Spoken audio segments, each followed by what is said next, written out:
ayat 12.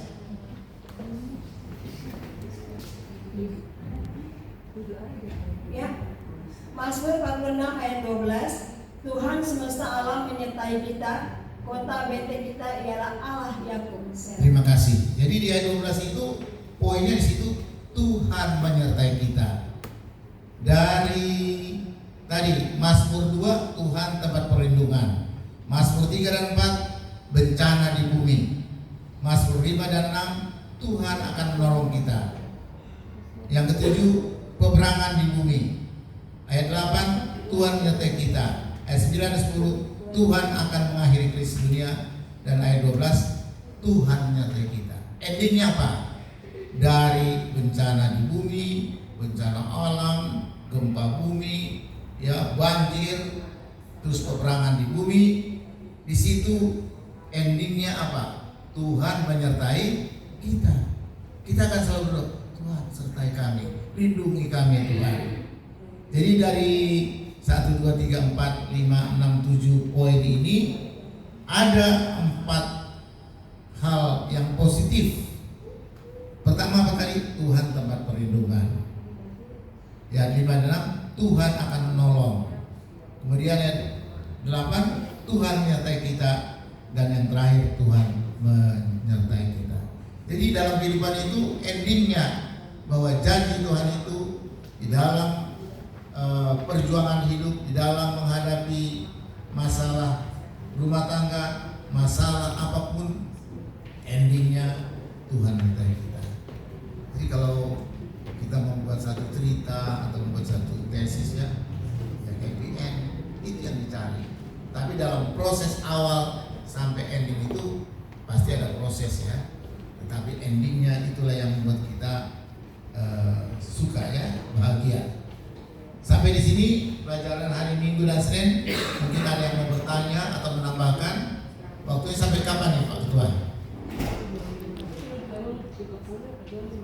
Nah, 10.25. Ya, mungkin ada yang bertanya atau menambahkan pelajaran hari Minggu dan Senin. Kalau tidak ada saya lanjut ya. Pelajaran hari Selasa. Hari Selasa Mazmur 47 ayat 1 sampai 5. Di sini dikatakan tentang Yerusalem baru. Jadi ini nubuatan ya. Nubuatan di dalam Mazmur itu ada kaitannya dengan perjanjian baru, yaitu Wahyu 21. Ya, itu sudah pernah kita pelajari di KPA tentang ketika Yesus datang di dunia ini, orang yang mati Tuhan dibangkitkan dan bahkan lalu kita diangkat ke awan, lalu ke surga selama 1000 tahun atau masa milenium, dia turun ke bumi dan orang jahat dibangkitkan dan akhirnya bumi atau Eden itu dipulihkan. Itulah tentang apa ya, Yerusalem baru. Jadi inilah nubuatan itu. Bayangkan jaraknya bisa ratusan tahun ya antara kitab Mazmur zaman Raja Daud dengan Wahyu, di mana Wahyu itu salah seorang murid Yesus yang bernama siapa itu? Murid Yesus yang di Pulau Patmos siapa? Murid Yesus di Pulau Patmos yang apa? Menuliskan kitab Wahyu. Bukan Petrus ya? Siapa? Yohanes. Yang di Pulau Patmos. Ada yang ingat? Yohanes. Yohanes ya.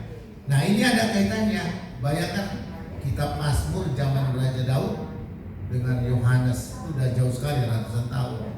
Tapi itulah yang namanya firman Tuhan itu ditulis oleh manusia, tapi atas tuntunan Roh Kudus. Jadi tidak ada yang melenceng-melenceng ya. Di dalam Mazmur 47 ayat 1 sampai 5 dikatakan di sini, orang setia pada Tuhan akan dibangkitkan ke surga. Itu tadi yang kemudian masa milenium 1000 tahun yang ada di Wahyu 20. Setelah 1000 tahun turun ke dunia dan surga itu turun ke dunia, maka orang mati, orang yang jahat Dan iblis dikatakan dulu, kalau kita mau dikatakan iblis dirantai. Apa sih maksudnya dirantai?